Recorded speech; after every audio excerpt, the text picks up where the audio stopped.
Hello friends, तुम्हाला माझा आवाज ऐकू येतोय का? आणि स्क्रीन दिसते का?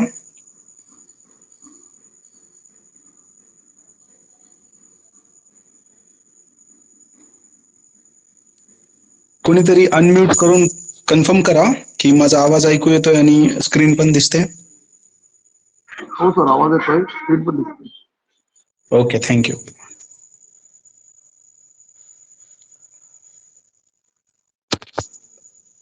तर मित्रांनो, तुम्ही सर्वांनी ऑप्शन सेलिंगच्या कोर्समध्ये रजिस्ट्रेशन केलं त्याबद्दल मी आभारी आहे आणि सर्वांचं स्वागत करतो.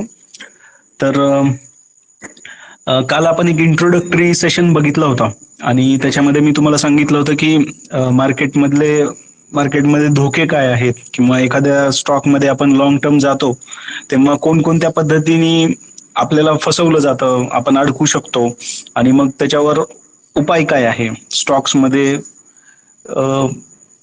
आपण जेव्हा स्टॉक मार्केटमध्ये येतो तेव्हा किती कशा प्रकारचे असे लबाड लांडगे लपलेले आहेत आपल्या आजूबाजूला, आणि वेगवेगळ्या प्रकारे ते आपल्यापासून आपल्या कमाईला हिरावून घेतात. आपण एका चांगल्या हेतूने येतो आणि मग तो हेतू आपला सफल नाही झाल्यावर आपला डिसमूड होतो. तर मग याला आपल्याला बीट जर करायचं असेल तर काय करावं लागेल? तर मग त्यातला एक ऑप्शन सेलिंगचा पर्याय आपल्याकडे असू शकतो. आणि मग ऑप्शन्समध्ये स्टॉक्स मधले ऑप्शन्स करावेत का निफ्टी मधले ऑप्शन्स करावेत, आणि जर मग निफ्टी मधले ऑप्शन्स करावेत तर निफ्टीच का? आणि तुमच्यातले असे पण काही लोक आहेत की सर आमच्याकडे इतकं मोठं कॅपिटल नाहीये, 10 लाख रुपये आमच्याकडे नाहीयेत आता, आणि तरी पण आम्हाला हे शिकून घ्यायचं आहे आणि आम्हाला आमच्या इन्व्हेस्टमेंटला सुरक्षित ठिकाणी पण लावायचं आहे. तर मग काय करावं? तर म्हणून आजची ही आपली पहिली पायरी आहे की आपण आपला पैसा जर इंडेक्स मध्ये लावला तर आपल्याला कोणते फायदे होतील, त्याच्यामध्ये तोटे आहेत का, असतील तर काय तोटे असू शकतात, आणि मग कुठला फंड आपण निवडायला पाहिजे. म्युच्युअल फंड मधला इंडेक्स बेटर राहील का मार्केटमध्ये जो ट्रेड होतो तो इक्विटी ट्रेडेड फंड जो असतो त्याला ETF म्हणतात, तर तो आपल्यासाठी बेटर आहे. तर ह्याच काही प्रश्नांची उत्तर आपण आजच्या सेशनमध्ये शोधण्याचा प्रयत्न करू. तर बऱ्याचशा फॅक्च्युअल ग्राफ्स आणि जे डेटा मला मिळाला तर तो मी कंपाईल करण्याचा प्रयत्न केलाय, आणि हे सेशन तुम्हाला नक्कीच उपयुक्त पडेल. म्हणजे आपल्याला ज्या माहीत नसलेल्या गोष्टी पण आपल्या समोर येतील अशी मला अपेक्षा आहे. तर आपण एक उदाहरणाने सुरुवात करू की एक कंपनी आहे, for example Mercedes Benz company आहे, आणि ही कंपनी त्यांना चांगल्या चांगल्या ऑटोमोबाईल आणि मेकॅनिकल इंजिनियर्सची गरज आहे. तर ती काय करते, तर ती पेपरमध्ये जाहिरात देत नाही, किंवा रिसोर्सेस हायर करण्यासाठी ती HR ला अपॉइंट करत नाही जसं बाकी कंपन्या करतात, की एखाद्या एजन्सीला सांगतात की आम्हाला मार्केटमधलं टॅलेंट पाहिजे. तर जनरली मर्सिडीजची मेथड अशी आहे की ते लोक IIT मध्ये जातात, भारतातल्या नावाजलेल्या गव्हर्नमेंट कॉलेजेसमध्ये किंवा प्रसिद्ध अशा युनिव्हर्सिटीमध्ये जातात, आणि तिथून ते कॅम्पस सिलेक्शनद्वारे मुलांना घेतात.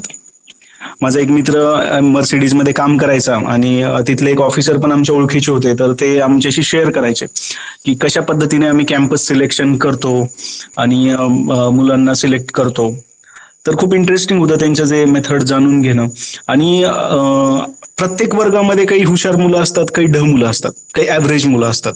म्हणजे कुठलीही फील्ड घ्या, कुठलंही शिक्षण घ्या, वर्गातले 90% स्टुडंट्स जे असतील ते ऍव्हरेज असतील, आणि मग 10% जे असतं ते खरं खुरं क्रीम टॅलेंट असतं, त्या वर्गातलं सर्वात एबल असा तो क्लास असतो. समजा एखादी पोलीस भरती जरी असेल तरी सुद्धा हजारो लाखो ऍप्लिकेशन्स येतात, पण त्यातून सिलेक्ट किती होतात?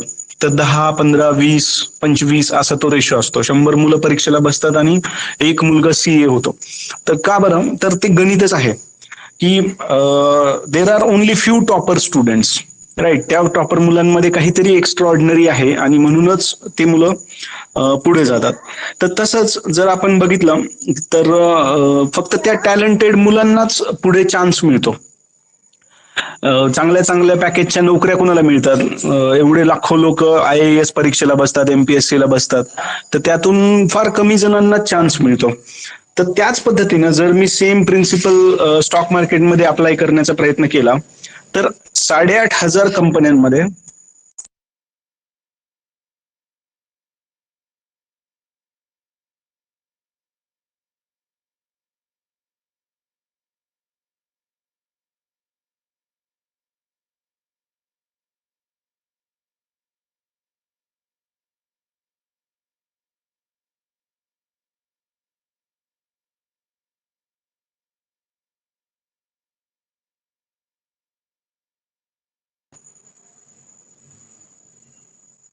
फ्रेंड्स एक एक टेक्निकल एरर आहे, 2च मिनिट होल्ड करा.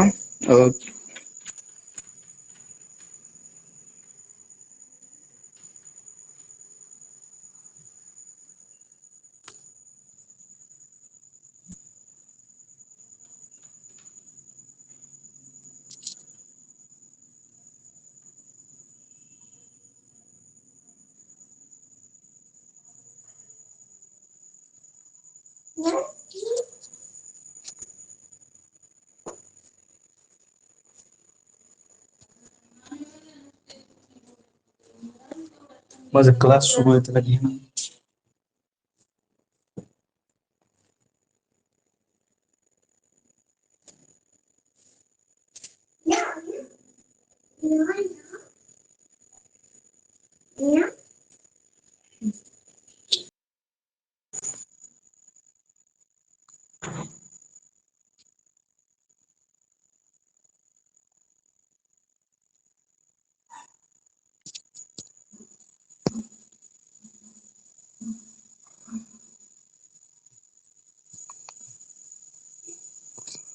ओके. तो Bhushan, I think you have join. आणि सॉरी व्यत्यय आला त्याबद्दल. माझी स्क्रीन दिसते ना? आवाज येतो ना क्लिअर? येस. Okay, thank you. तर आपण बघत होतो की 100 जणांमध्ये फक्त 10 जण टॅलेंटेड असतात आणि हेच सूत्र स्टॉक मार्केटमध्ये सुद्धा ऍप्लिकेबल आहे. आणि इथला रेशो तर आणखीन खराब आहे. जसं मी सांगितलं की 100 किंवा 1,000 स्टुडंट्समध्ये एखादाच मुलगा IIT मध्ये जातो किंवा CA बनतो किंवा IAS होतो किंवा MPSC होतो. तर तशाच पद्धतीनं स्टॉक मार्केटमध्ये 8,500 कंपन्या आहेत आणि त्या कंपन्यांमध्ये हार्डली 100 कंपन्या अशा असतील ज्या खूप चांगला परफॉर्मन्स करतात, ज्या मल्टीबॅगर बनवून दाखवतात. म्हणजे 10 रुपयाचा स्टॉक 10,000 रुपयाला गेला, हे डिव्हिज लॅब बद्दल होऊ शकलं, पण हे प्रत्येक कंपनी सोबत होत नाही. नाहीतर आपण सगळेजणच मालामाल झालो असतो जर अर्थव्यवस्था वाढत असली असती आणि कंपनीवाले जर इमानदारीने धंदा करत राहिले असते आणि कंपनीच्या नफ्यासोबतच जर स्टॉक्सचे कॅपिटल अप्रिसिएशन होत गेली असती तर स्टॉक मार्केटमध्ये कोणाचा लॉसच झाला नसता. लॉंग टर्म वाले सर्वच कमवून निघाले असते, पण असं होत नाही. आज BSE वरती 8,000 कंपन्या लिस्टेड आहेत, NSE वरती 5,500 कंपन्या लिस्टेड आहेत आणि त्यातल्या फक्त 50 ते 100 कंपन्यांचा रेकॉर्ड आपल्याला चांगला असलेला बघायला मिळतो.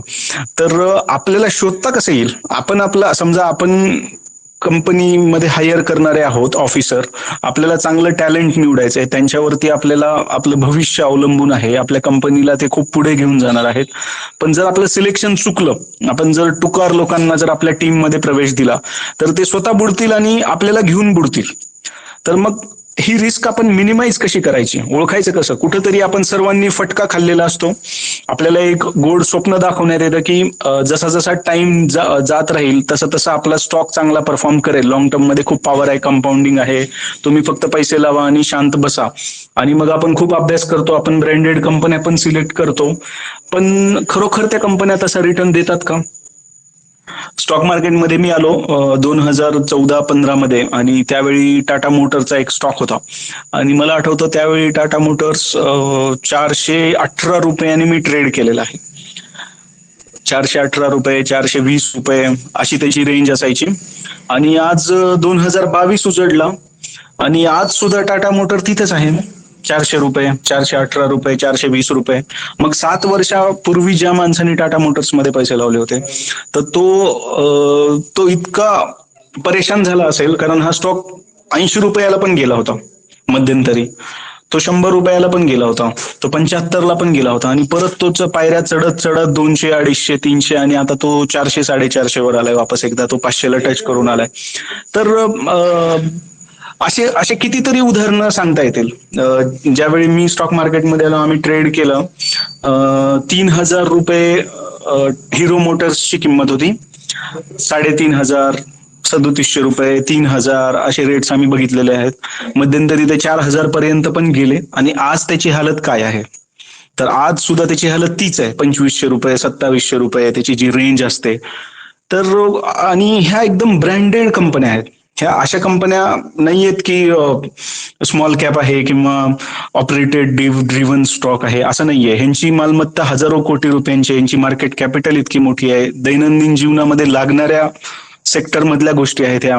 आज प्रत्येक माणसाकडे व्हेकल असेल. आपल्यापैकी असा कोणीच नसेल जो टाटाच्या गाडीत बसला नाही किंवा हिरो होंडाची 2 व्हीलर त्यांनी वापरली नाही. असं शक्य नाही, हिरोची 2 व्हीलर. तरी सुद्धा त्या स्टॉक्सची हालत ही आहे की असे पण काही स्टॉक्स आहेत की त्यावेळी जे खूप चांगले होते. आम्ही आयडिया 150 रुपयाला पण बघितलेला आहे, आणि तोच आयडिया आज 15 रुपयाला आपण बघतो. तर जर हे आयडिया सोबत होऊ शकतं, तर ते कोणासोबतही होऊ शकतं. तर मग ही रिस्क ऑलवेज राहणार आपल्यासोबत. जेव्हा जेव्हा आपण एखादा स्टॉक घेऊ, तेव्हा आपलं मन आपल्याला म्हणेल की आपण जे करतोय ते भविष्यात निश्चितपणे खात्रीला एक रिटर्न देणारा आहे का, तर क्वेश्चन मार्क लागेल त्याच्या पुढे. कारण काय की गव्हर्नमेंट पॉलिसी बदलतं, धोरणं बदलतात, सरकार बदलतात, मंत्री बदलतात, त्यांच्यासोबतचे त्यांचे उद्योगपती बदलतात, ज्यांना स्पेसिफिक लोकांना फेवर करून दिले जातात. आज आपण बघतोय की बीजेपीच्या गव्हर्नमेंटमध्ये काही असे स्पेसिफिक कॉर्पोरेट्स आहेत की जसं अंबानीचं आहे, अदानीचं आहे किंवा पतंजलीचं आहे. तर ह्या लोकांना फेवरेबल अशा पॉलिसीज बनवल्या जातात. जसं जिओला मोकळं रान करून दिलं, आणि मग त्याच्यासाठी आयडियाचा किंवा एअरटेलचा कसा गळा दाबला गेला, त्यांना आर्थिक अडचणीत आणलं गेलं, त्यांच्यावरती टॅक्सेस लावले गेले, खूप सारे त्यांचे मागचे टॅक्सेस उकरून काढले. किंवा हे बघितलं आपण की रुची सोया कशा पद्धतीनं फुकटमध्ये देऊन टाकली बाबा रामदेवांना, की त्याला 000 करत तो स्टॉक खूप खाली नेला, त्यांना अंधन म्हणून देऊन टाकली ती कंपनी. आणि संपूर्ण स्टॉक्स त्यांच्या हातात असताना पुन्हा एकदा ते स्टॉक सर्किट लागत चालत गेले वर. 3 रुपयाचा स्टॉक 1,000 रुपयाला गेला. किंवा अदानीचं विल्मरचं उदाहरण ताजं आहे. किंवा हे 5-6 जे स्टॉक्स आहेत, अदानी पॉवर असेल, अदानी एंटरप्राइजेस, किंवा अदानी ग्रीन एनर्जीमध्ये पण ते आहेत, आणि वेगवेगळ्या सेक्टरमध्ये 5-6 कंपन्या काम करत आहेत. आणि प्रत्येक ठिकाणी त्यांना कशा पद्धतीनं एक अनुकूल धोरण राबवलं जात आहे, कारण ती ऍज अ ते कॅशियर म्हणून काम करतात. ते सर्व पार्टीचा फंड सांभाळतात, आणि त्याच्यामुळे त्यांना फेवर करणं हे गव्हर्नमेंटला जरुरी असतं. तर आपल्याला पॉलिटिक्स हा आपला विषय नाही आहे. आपला विषय हा आहे की कुठल्या सेक्टरला मागणी येणार, कुठल्या कंपनीसोबत त्याचं भविष्य कसं असेल, हे पॉलिसीवर खूप डिपेंड आहे कधी पण. आणि म्हणून जर आपल्याला आपला पैसा सेफ ठिकाणी लँड करायचा असेल, तर मग काय योग्य आहे. म्हणजे आपल्या वर्गामध्ये असं समजा की 8,500 मुलं आहेत तुमच्या वर्गात. तुम्ही ज्या ठिकाणी तुम्ही एका कॉलेजमध्ये चांगल्या टॅलेंटला सर्च करण्यासाठी गेला आहात, तिथे 8,500 मुलं आहेत. तर तुम्ही कुणाकुणाला पिक कराल, तर तुम्ही काय कराल, त्या कॉलेजमधल्या टॉपर्सला पिक कराल. बरोबर. तुम्ही असं बघाल की त्या कॉलेजमध्ये एक्स्ट्रॉर्डिनरी परफॉर्मन्स कोणी दिलेला आहे, नंबर 1 कोण आहे, नंबर 2 कोण आहे, आणि अशाच लोकांचा समूह जर आपण निवडला, चांगल्या चांगल्या लोकांचा, तर ते लोक आपल्या स्टार्टअपला, आपल्या कंपनीला खूप पुढे घेऊन जातील. तर जर सेम थिअरी मी स्टॉक मार्केटमध्ये लावली की ह्या ज्या 8,500 कंपन्या आहेत, ह्याच्यातल्या टॉपच्या 50 कंपन्यांमध्ये मी पैसा लावतो, आणि असा विचार कोणीतरी केला असेल अगोदर, आणि म्हणून हे इंडेक्स जन्माला आले असतील की मला एकट्या दुकट्या कंपनीवर बेट नाही लावायचे की हाच माझा घोडा, आणि हा जर चालला तर मी करोडपती होणार, आणि हा जर लंगडा झाला, हा जर कोसळला तर मग मी बर्बाद होणार. तर हा तर सट्टा झाला. याच्यामध्ये इन्व्हेस्टमेंट कुठे झाली. तर इन्व्हेस्टमेंट अशा गोष्टीला म्हणता येईल की जी शाश्वत आहे, जी मला खात्री देते की ती माझ्या संपत्तीमध्ये वाढ होऊन करणार आहे, सर्जन करणार आहे, वेल्थ क्रिएशन करणार आहे. तर म्हणून ह्या लोकांनी, जे पण स्टॉक मार्केट मधले डोकेबाज लोक होते, त्या प्रत्येक लोकांनी, प्रत्येक देशांनी आपापला इंडेक्स काढला की हे आमचे 8,000 खेळाडू, पण त्याच्यातले हे आमचे 50 असे खंदे वीर आहेत, जे आमचे बिनीचे शिलेदार आहेत, की हे आमच्या फौजेचे सेनापती आहेत, आणि मग यांच्यावर तुम्ही डोळे झाकून विश्वास ठेवू शकता. तर अशा पद्धतीनं निफ्टी 50ची सुरुवात झाली. आपण खूप हलक्यात घेतो निफ्टीला. काय होतं, आपण मार्केटमध्ये येतो आणि येताना हे 2 कॉइन्स जे असतात ते आपल्याला खूप कानावर पडतात, ह्या टर्म्स. पहिली म्हणजे निफ्टी, दुसरी म्हणजे सेन्सेक्स. आपण बघतो निफ्टी किती वर आहे, सेन्सेक्स किती वर आहे, मग कुणीतरी आपल्या डोक्यामध्ये एक समज टाकतो की इंडेक्समध्ये तेवढा पैसा मिळत नाही, लार्ज कॅपमध्ये तेवढा पैसा मिळत नाही. पैसा मिळतो मिड कॅपमध्ये, पैसा मिळतो स्मॉल कॅपमध्ये, पैसा मिळतो मायक्रो कॅपमध्ये किंवा मल्टी बॅगर्समध्ये, आणि म्हणून मग हिडन जेम्स शोधण्याची धावाधाव सुरू होते. म्हणजे आपल्याला असं जाणवतं, कोणीतरी आपल्याला स्टोरी सांगतो की 2009 मध्ये बजाज फायनान्स खूप स्वस्तात होता, रॉयल एनफिल्ड खूप स्वस्तात होता, आणि त्या माणसाने तेव्हा 1 लाख टाकले आणि आज त्याचे 2 कोटी झाले. आणि म्हणून आपल्याला पण असंच करायला पाहिजे की 100 पट किंवा 50 पट, 20 पट, 10 पट असे वाढतील, असे स्टॉक्स आपण शोधायला पाहिजे. आणि मग आपण निफ्टी आणि सेन्सेक्सला बिनमहत्वाचं समजायला लागतो. आपण म्हणतो की वाढून वाढून किती वाढेल, एका वर्षात दुप्पट होईल का? नाही, आता ते लार्ज कॅप आहे ना, लार्ज कॅप मध्ये तर एवढी ग्रोथ होणार नाही. तर त्याचा सिग्निफिकन्स मुद्दामून कमी केला जातो का, तो आपण समजून घेण्यात कमी पडतो? तर असे काही प्रश्न आपण स्वतःला विचारले पाहिजे, स्वतःचे जे समज आहेत ते तपासून पाहिले पाहिजे, आणि मग आपण एका चांगल्या योग्य निर्णयावर आपण येऊ शकतो. तर इंडेक्स काय आहे, इथे काही लोक नवीन पण असतील तर त्यांना जास्त माहिती नसेल, तर त्यांच्यासाठी रिपीट करतो की असं समजा की तुमची एक बाग आहे, त्या बागेमधले सर्वात सुंदर, टवटवीत, फ्रेश आणि दिसायला आणि सुगंधासाठी उपयुक्त अशा पद्धतीची फुलं वेचली चांगली चांगली, आणि त्याचा एक पुष्पगुच्छ तयार केला जो की तुमच्या संपूर्ण बागेला रिप्रेझेंट करतो, आणि तो पुष्पगुच्छ म्हणजे स्टॉक मार्केट मधला निफ्टी आहे. नॅशनल स्टॉक एक्सचेंजने याची स्थापना केली, आणि त्याच्यामध्ये सगळ्याच सेक्टरच्या सर्व दिग्गज स्टॉकला यांनी स्थान दिलं निफ्टी फॉर्मेशन करताना. तर तुम्ही स्क्रीनवर बघू शकता की जर हे एक झाड असेल तर त्याच्यामध्ये असे वेगवेगळे फळं आहेत, आणि त्याला सर्वात मोठा जो सेक्टर आहे तो फायनान्शियलचा आहे, तो जवळपास 38% कॉन्ट्रीब्युट करतो निफ्टीला. आणि त्यानंतर मग आयटीचा सेक्टर आहे जो जवळपास 17% त्याचा वाटा आहे. म्हणजे जर फायनान्समध्ये आपण बघू तर PSU कंपन्या आहेत, SBI सारखी कंपनी आहे, किंवा प्रायव्हेट बँकांमध्ये axis bank, ICICI bank, Kotak bank, HDFC bank, ह्या सगळ्या. आयटी मध्ये आपण बघितलं तर हे आहे, इन्फोसिस आहे, मेन TCS आहे, आणि मग बाकीच्या 2-3 IT कंपन्या आहेत, विप्रो वगैरे. आणि तसंच मग फार्मा कंपन्या आहेत. तर फार्मामध्ये ज्या 2-3 दिग्गज कंपन्या आपल्याला बघायला भेटतात, सन फार्मा, आणि आपण रोज बघतो की निफ्टी लुजर्स किंवा निफ्टी गेनर्स अशा अंडरमध्ये जे पण नावं येतात, तर ते सर्व फार्मामधल्या कंपन्या आहेत, किंवा ऑइल अँड गॅसच्या 1-2 सरकारी कंपन्या. रिलायन्सचा वाटा बराच मोठा आहे निफ्टीमध्ये, ऑइल अँड गॅसमध्ये, आणि पॉवर सेक्टरचा एक थोडासा निग्लिजिबल, आणि बाकी मग 2-2, 3-3, 5-5% ऑटोमोबाईल्स मध्ये 2-3 मारुती सुझुकी आणि एनफिल्ड म्हणजे रॉयल, ज्याला आयशर मोटर्स म्हणतात. तर अशा ऑटो सेक्टरमध्ये तर माझ्याकडे लिस्ट पण आहे, तुम्हाला इथं स्क्रीनवरती दिसेल की FMCG मध्ये HUL आहे, ITC आहे, किंवा पेंट सेक्टरमध्ये एशियन पेंट्स आहे, IT मध्ये टेक महिंद्रा, सिमेंटमध्ये अल्ट्राटेक, आणि HDFC लाईफला पण अशातच एंट्री मिळालेली आहे. बजाज फायनान्स सर्वात महत्वाची कंपनी आहे. तर ह्या 50 कंपन्यांचा एक पुष्पगुच्छ आहे, आणि ही कंपनी एक एक अशी हिऱ्यासारखी पारखून घेतलेली कंपनी आहे. ह्या पण कंपन्या कधी काळी स्मॉल कॅप होत्या, यांचे पण कॅपिटल असं IPOलाच नाही झालंय 50,000 करोड आणि 1 लाख करोड.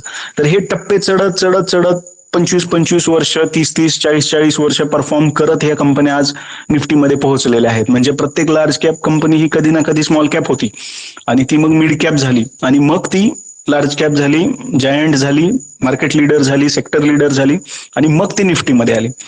तर अशा पद्धतीने ह्या 50 कंपन्यांचा इंडेक्स असतो, आणि हे एक कॉन्फिगरेशनचा चार्ट आहे. तुम्ही जर झूम करून बघितलं तर तुम्हाला दिसेल की कोणत्या सेक्टरचं किती कॉन्ट्रीब्युशन आहे निफ्टीमध्ये. तर जवळपास 27% बँक आहेत, 17% आयटी आहे, 11% पेट्रोलियम, त्याच्यामध्ये पण मेजर वाटा रिलायन्सचाच आहे, आणि बाकी मग आयओसी किंवा दुसऱ्या ऑइल गॅसच्या कंपन्या, आणि कन्झ्युमर नॉन ड्युरेबल्स आहेत, तसंच फायनान्स आहे, ऑटो आहे, फार्मा, सिमेंट, कन्स्ट्रक्शन, इन्शुरन्स. तर तुम्हाला हे लक्षात येईल की हा क्रॉस सेक्शन आहे इकॉनॉमीचा. म्हणजे एखाद्या देशाची इकॉनॉमी कशाने ग्रो होते, तर त्याच्यामध्ये ज्या कंपन्या त्या देशाची शान आहेत ना, प्रत्येक देशाची एक इंडस्ट्री असते, खूप मोठी इंडस्ट्री असते. जसं अमेरिकेची इंडस्ट्री काय आहे, तर डिफेन्स ही अमेरिकेची इंडस्ट्री. तिथलं सर्वात मोठं कमवणारे कंपन्या कोण, तर हे फँग जे म्हणतात, म्हणजे 5 कंपन्या ज्या आहेत ज्या जगात अधिराज्य गाजवत आहेत, फेसबुक, गुगल, ऍपल, मायक्रोसॉफ्ट,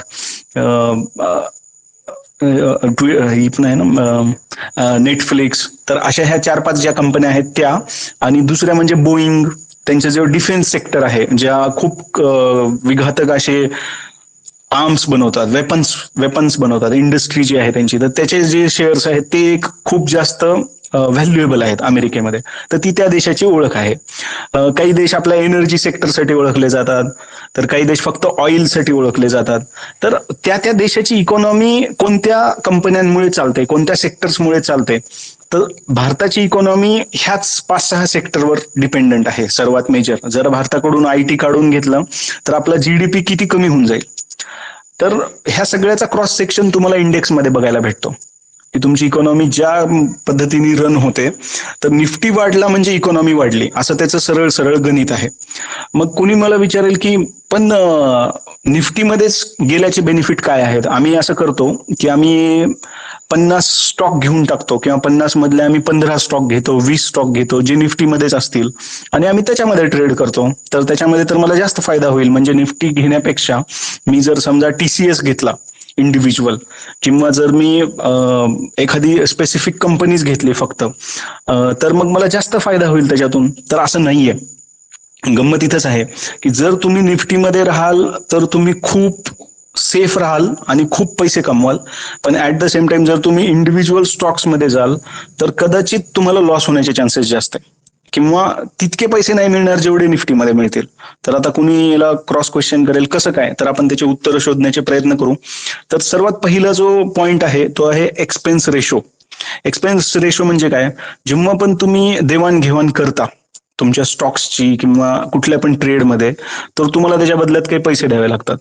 समजा जर आपण बँकेमध्ये गेलो आणि बँकेमध्ये आपण पैसे टाकतोय, आणि त्यांनी जर सांगितलं की प्रत्येक पैसे भरताना आणि काढताना तुम्हाला 10 रुपये टॅक्स द्यावा लागेल, तर आपल्याला असं वाटेल अरे 10 रुपये टॅक्स काय, काहीच नाही, हे तर चालतं, मी रोज 1 लाख रुपये भरतो, त्याच्यामधले 10 रुपये गेले तर काय हरकत नाही. पण जर समजा मी दिवसातून 3 वेळा कॅश भरत असेल, आणि आठवड्यातून 6 वेळा, आणि वर्षातून मी 350 दिवस 325 दिवस जर कॅश भरत असेल, तर मग माझे पैसे किती जातील. तर कदाचित ती रक्कम खूप मोठी असेल, ती आत्ता कळणार नाही मला. तर अशाच पद्धतीने एक छोटासा टॅक्स मारला जातो, पण तो टॅक्स अल्टिमेटली इतका मोठा होतो की माझ्या नफ्याचा एक चांगला सिग्निफिकंट हिस्सा त्या टॅक्समध्ये जातो, एक्सपेन्स रेशोमध्ये जातो. तर निफ्टी 20 मध्ये फायदा असा होतो, किंवा इंडेक्स फंडांमध्ये हा फायदा होतो की तो एक्सपेन्स रेशो एकदम निग्लिजिबल आहे, म्हणजे तो नसल्यात जमा आहे एक्सपेन्स रेशो. वेरॅज तुम्ही स्टॉक्समध्ये किंवा दुसऱ्या म्युच्युअल फंडामध्ये जर तुम्ही पैसे टाकले तर तुम्हाला 1% तो पैसे काढून घेतात आपले. आपण विकत घेतो तेव्हा सुद्धा आणि आपण विकतो तेव्हा सुद्धा, तर त्याला एक्झिट लोड म्हणतात. आणि निफ्टी 20 मध्ये मात्र तो 0.05% आहे, म्हणजे जवळपास 20 पटींनी तो रेशो दुसरीकडे जास्त आहे. 0.05, त्याला जर 20 ने गुणाकार केला तर 1% आपण येऊ. तर हा एक मोठा फायदा आहे. तुम्ही जर कम्पेअर कराल stocks versus mutual fund versus index, असं जर मी कम्पेअर करतो, तर नेहमी इंडेक्सचा विजय होणार जर आपण एक्सपेन्स रेशोचा बारकाईने अभ्यास केला. ह्याला प्रूव्ह करण्यासाठी मी इथे एक चार्ट लावलेला आहे, ज्याच्यामध्ये तुम्हाला दिसतंय की वेगवेगळे ईटीएफ्स लावलेले आहेत मार्केटमध्ये जे ट्रेड होतात. ईटीएफ्स आहेत, हे निपॉन इंडिया ईटीएफ आहे, एसबीआय ईटीएफ आहे, किंवा आयसीआयसीआय ईटीएफ आहे. तर तुम्हाला हे दिसेल की ईटीएफ मधला जो एक्सपेन्स रेशो आहे तो 0.05, 0.07 किंवा 0.12 कोटक ची सर्व्हिस एकदम प्रीमियम आहे. तर ती प्रायव्हेट कंपनी असल्यामुळे नेहमी स्वतःच्या नफ्याचा विचार करते आणि खूप प्रोफेशनली रन केलेली कंपनी आहे, त्यामुळे ते प्रत्येक ठिकाणी पैसे काढणार. पण तुम्हाला हे दिसेल की जर तुम्ही इंडेक्स फंडांमध्ये याल तर हाच एक्सपेन्स रेशो खूप जास्त आहे. म्हणजे उदाहरणार्थ एसबीआयचा इंडेक्स निफ्टीचा जर मी म्युच्युअल फंड खरेदी केला तर मला 0.5% द्यावं लागतं. आणि ह्याच्या पलीकडे जाऊन जर मी स्टॉक्समध्ये गेलो तर मला एसटीटी, ब्रोकरेज आणि अदर चार्जेस, सेबी सरचार्ज, अजून वेगळ्या प्रकारचा कुठला सेस, असे सगळे केले तर मी कदाचित 0.5% ते 1% मी पैसे देतो प्रत्येक ट्रेडवर माझ्या. आणि माझी खूप मोठी संपत्ती, तुम्हाला एक माहिती असावं म्हणून सांगतो. लोक काय म्हणतात की स्टॉक मार्केट म्हणजे काय, विन विन सिच्युएशन आहे, की कुणी ना कुणी तर पैसे कमवेलच. आयदर मी तरी कमवेल किंवा समोरचा तरी कमवेल, दोघांपैकी एकाचा विजय निश्चित आहे. पण हे पण खोटं आहे, हे पण अर्ध सत्य आहे. कारण ह्याचं असं आहे की दरवर्षी, आत्ताचा डेटा आहे ताजा, 2021 मध्ये गव्हर्नमेंट ऑफ इंडियाला 7,000 करोड रुपये टॅक्स मिळाला. हा टॅक्स कोणता होता तर हा एसटीटी आणि अदर सेस मधून मिळालेला टॅक्स आहे. तर ह्याचा अर्थ असा आहे, तुमच्या आमच्या खिशातली खूप मोठी संपत्ती जी आहे ती गव्हर्नमेंटला जाते. आपण ट्रेड मारतोय, आपण बाय करतोय, आपण सेल करतोय, आपण नफा करतोय, आपण तोटा करतोय, त्याच्यावर आपण टॅक्स भरतो, तो भाग तर वेगळा सोडून द्या. पण 7,000 करोड रुपये जर गव्हर्नमेंट एसटीटी मार्गे मिळवत असेल, आपण ट्रेड मारला की त्यांचा पैसा घट्ट झाला, तिथे त्यांना पैसे मिळाले. म्हणजे याचा अर्थ असा आहे की हे जे काही 5-10 लाख करोडचं ट्रान्झॅक्शन होत आहे त्याच्यातून फिक्स इन्कम सरकारचं जात आहे आणि तो पैसा कुणी ना कुणी लूज करतोय. ना बायरला मिळाला ना सेलरला मिळाला, ह्याच्या उलट दोघांचेही पैसे गेले. तर हे थोडा प्रॉब्लेमॅटिक आहे. म्हणजे एक्सपेन्स रेशोला आपण हलक्यात घेऊ शकत नाही. समजा एखादा क्लब असतो, त्या क्लबमध्ये 4 लोक येतात आणि ते पैसे लावून रम्मी खेळतात, पत्ते खेळतात. तर श्रीमंत कोण होतो? आपल्याला असं वाटतं, प्रोबॅबिलिटीचा गेम काय म्हणतो की कधी ए खेळेल, कधी ए जिंकेल, कधी बी, कधी सी, कधी डी. तर असं बारी बारीने ते लोक जिंकत राहतील. पण ते अर्ध सत्य आहे. खरा श्रीमंत होतो तो क्लबचा मालक, कसिनोचा मालक नेहमी श्रीमंत होत असतो. त्याच पद्धतीने ही सिस्टीम जी चालवणारे लोक असतात, म्युच्युअल फंडचे हाऊसेस असतील, FIIs असतील किंवा दुसरे इन्स्टिट्यूट्स असतील, मोठे मोठे जे AUM असतात, तर ते लोक जास्त श्रीमंत होतात आणि जे इन्व्हेस्टर्स असतात ते त्यांना तितका फायदा होत नाही, त्याचे वाटेकरी आहेत लगेच. तर मग आपण जर निवडतानाच असे टूल्स निवडले, असे साधनं निवडले जिथे एक्सपेन्स रेशो कमी आहे किंवा जिथे एक्झिट लोड कमी आहे, कधी ना कधी तुम्हाला तुमचा स्टॉक विकावा लागेल, कधी ना कधी तुम्हाला तुमचं म्युच्युअल फंड विकावं लागेल किंवा तुम्ही ETF मध्ये याल तर इंडेक्स फंड विकावा लागेल. तर त्या एक्झिटचा पण ते लोड घेतात की तुम्हाला इथून उठायचंय आणि हे कसिनो सोडून जायचंय, त्याचे पण तुम्हाला पैसे द्यावे लागतील. तर तो एक्झिट लोड अदर्स मध्ये, म्युच्युअल फंडांमध्ये आणि दुसऱ्या फंड्समध्ये, इव्हन इंडेक्स फंडमध्ये सुद्धा तो खूप जास्त आहे. पण मार्केटमध्ये जे ETF ट्रेड होतात तर त्या ETF मध्ये तो कमी आहे. तर हा एक फायदा आहे की तुम्ही स्टॉक्स सोबत जर ट्रेड कराल पर्टिक्युलर, तर तुम्ही you end up in spending more money in commissions, brokerage, taxes. आणि जर तुम्ही ETF मध्ये राहता तर गव्हर्नमेंटनी तुम्हाला ही सबसिडी दिलेली आहे, ही एक प्रकारची सुविधा आहे आणि ही हुशार लोकांना दिलेली सुविधा आहे. बाजारातले जे खरे खेळाडू आहेत तर त्यांनी ही पदरात पाडून घेतले आपल्या, पण हे सत्य इतरांपासून लपवलं जातं, याच्याबद्दल कोणी बोलत नाही आणि म्हणून आपण आपले पैसे गमावत राहतो. आणि अल्टिमेटली आपण विचार करतो, मी 1 वर्षापासून मार्केटमध्ये ट्रेडिंग करतोय, मी 500,000 कमवतोय, कधी 100, कधी 200, कधी 50, कधी 5,000. पण अल्टिमेटली नेटमध्ये मात्र मला फायदा होतच नाही, कारण प्रत्येक ट्रेड मागे मी महिनाकाठी 5,000, 3,000, 4,000 जर गमावत असेल कुठल्या ना कुठल्या रूपामध्ये, टॅक्सेसमध्ये, तर मग मला मिळालं काय? आणि शेवटी सुद्धा मी 15% टॅक्स भरतो माझ्या नफ्यावरती. किंवा मी ब्रोकरेज कडून त्या ब्रोकरला काही पैशाची भरती करतो, मार्जिन म्हणून आणि लिव्हरेज म्हणून किंवा प्लेज केल्यामुळे. तर मग माझ्या हातात काय उरतं शेवटी? म्हणजे मी जी हमाली केली त्याचे पैसे मला नाही मिळत. तर हा एक धोका आहे. दुसरा एक धोका आहे स्टॉक्समध्ये की इथं फ्लक्च्युएशन खूप जास्त आहे. म्हणजे एकदम असं सिंहाचं काळीज असलेला माणूसच स्टॉक मार्केटमध्ये टिकू शकतो. समजा एखाद्याचं हृदय वीक असेल, त्याला धक्के सहन होत नसतील, तर मग खरोखर अवघड आहे त्या व्यक्तीचं. कारण मार्केट इतक्या फास्ट वर जातं आणि फास्ट खाली येतं. म्हणजे स्टॉक्समध्ये स्पेसिफिक जर बोलू तर लिटरली एका दिवसामध्ये एक स्टॉक 10% वर जातो आणि पडताना पण तो असा वेड्यासारखा 10% खाली येतो. तर ह्या दोन्ही सिच्युएशन मध्ये तुम्ही इन्व्हेस्टर असा किंवा ट्रेडर असा, ते पचवणं फार अवघड जातं. समजा जर संथपणे ते वाढत असेल टप्प्याटप्प्यानी, आपण जर पायऱ्या पायऱ्यानी जर जिना चढत गेलो वर तर आपण थकत नाही. पण डायरेक्ट आपल्याला तिसऱ्या मजल्यावरून कोणी ढकलून दिलं किंवा अचानकच लिफ्ट इतके हाय स्पीडने वर गेली आणि तुम्हाला घाबरायला होतं की अरे बापरे हे किती फास्ट चाललंय. तर तशा पद्धतीने बुल मार्केटमध्ये पण आपल्याला भीती वाटायला लागते की नफा जरी दिसत असला तरी एक्साइटमेंट वाढते आणि मग माणूस चुका करतो फ्लक्च्युएशन मध्ये. आपण लवकर बाहेर पडतो आणि मग पुन्हा पस्तावत राहतो. मग फोमो होतो आपल्याला, फिअर ऑफ मिसिंग आउट, की अरे रे माझ्या हातचं गेलं, सोन्यासारखा स्टॉक मी उगाच विकला. आणि बिअर मार्केटमध्ये पण असंच होतं की तुम्हाला एक्झिटच दिली जात नाही. एकेका दिवशी असे धड धड धड स्टॉक्स पाडले जातात की माणूस फक्त स्क्रीनकडे असहाय्यपणे बघत राहतो की अरे काय झालं, हे होत्याचं नव्हतं झालं. की माझा श्री सिमेंटचा स्टॉक जो 28,000 रुपयाला होता तो 19,000ला आला. अरे इतकं कसं झालं. आणि एका महिन्यात सर्वात वाईट हे आहे की 300 रुपयाचा झी 200 रुपयाला येतो. कसं काय यार, म्हणजे हे मी सहन कसं करू. तर स्टॉक्समध्ये सर्वात मोठा प्रॉब्लेम हा आहे. तुम्ही आता रिसेंटमध्ये बघितलं असेल की गव्हर्नमेंटनी स्टील कंपन्यांना बाहेर निर्यात करण्यासाठी बंदी केली. त्यांना एक्सपोर्ट नाही म्हणून सांगितलं, कारण त्यांना महागाईला कंट्रोल करायचंय.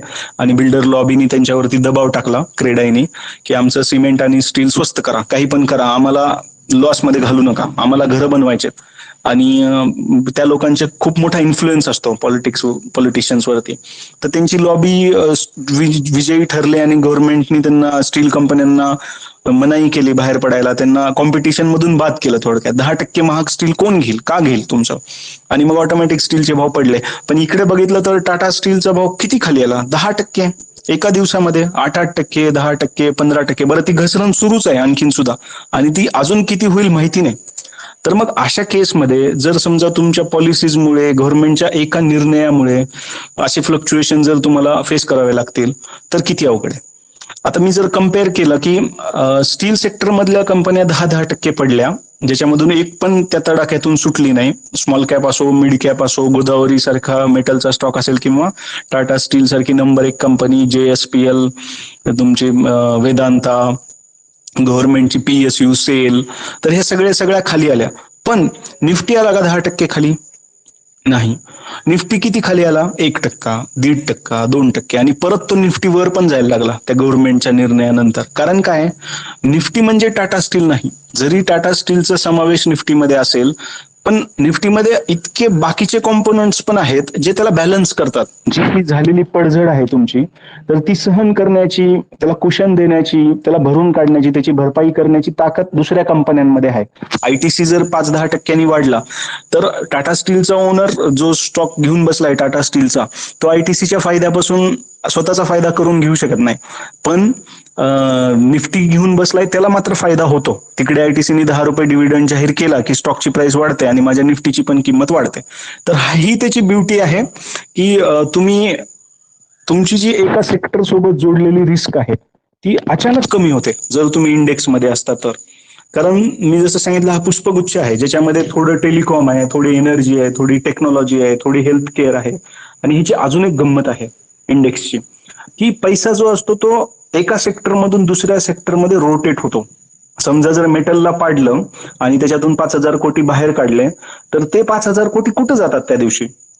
तर ते FMCG मध्ये जातात, ते फार्मा सेक्टरमध्ये जातात, डिफेन्सिव्ह मध्ये जातात. बरोबर आहे. समजा ऑटोचे दिवस खराब आले तर ऑटोमॅटिकली तो पैसा कुठे जातो? तो बँकांमध्ये जातो.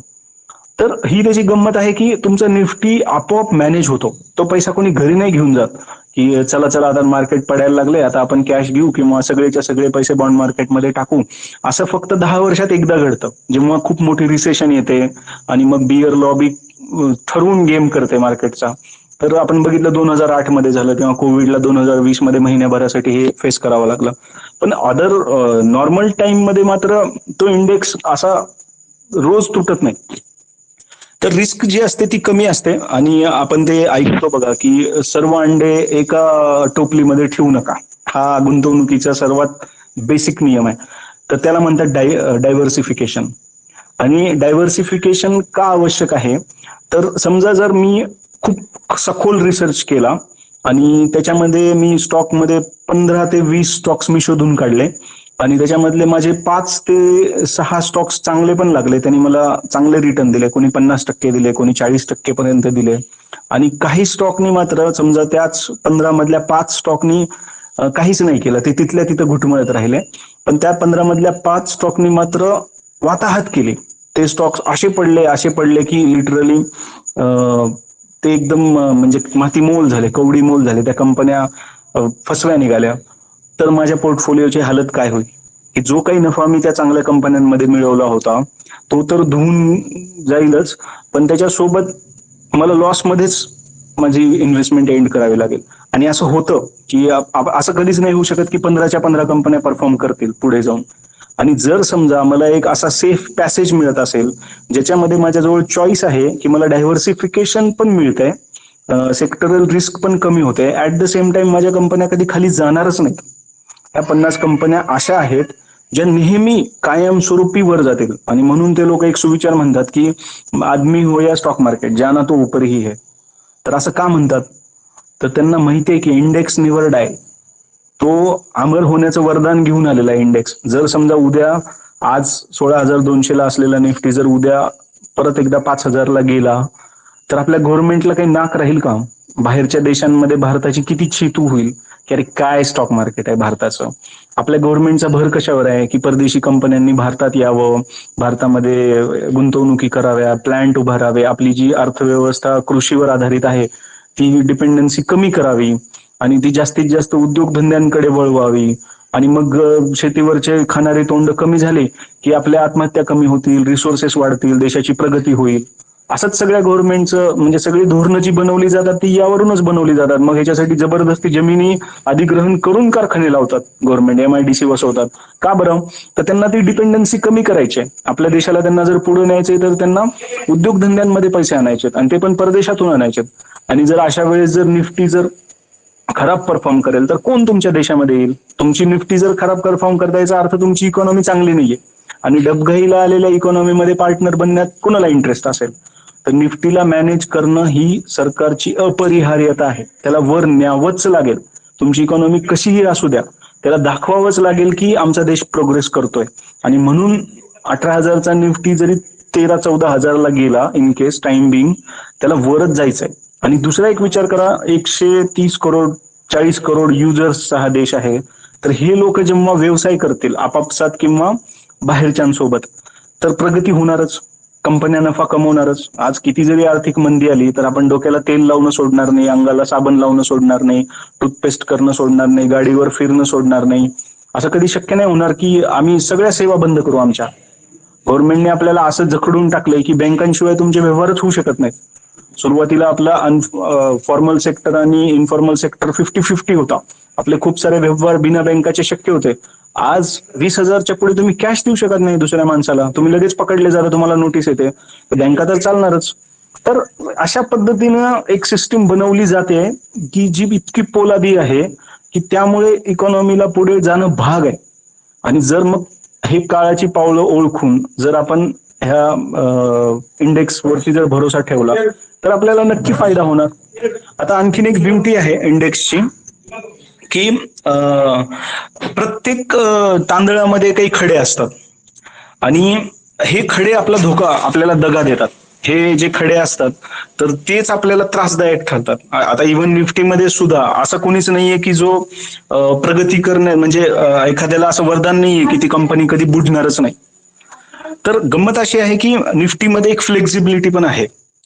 गव्हर्नमेंट काय हा पण एक प्रकारचा म्युच्युअल फंड आहे, पण तो मॅनेज केलेला म्युच्युअल फंड आहे. आणि तो कुणाद्वारे मॅनेज केलाय तर सुप्रीम पॉवर जी आहे तिच्याद्वारे मॅनेज केलाय. ती आहे एक्सचेंज, ते आहे इनडायरेक्टली गव्हर्नमेंट, ते आहेत मोठे मोठे ब्युरोक्रॅटिक अधिकारी, देशाला चालवणारी जी ब्युरोक्रेसी आहे ते लोक ह्याला लीड करतात.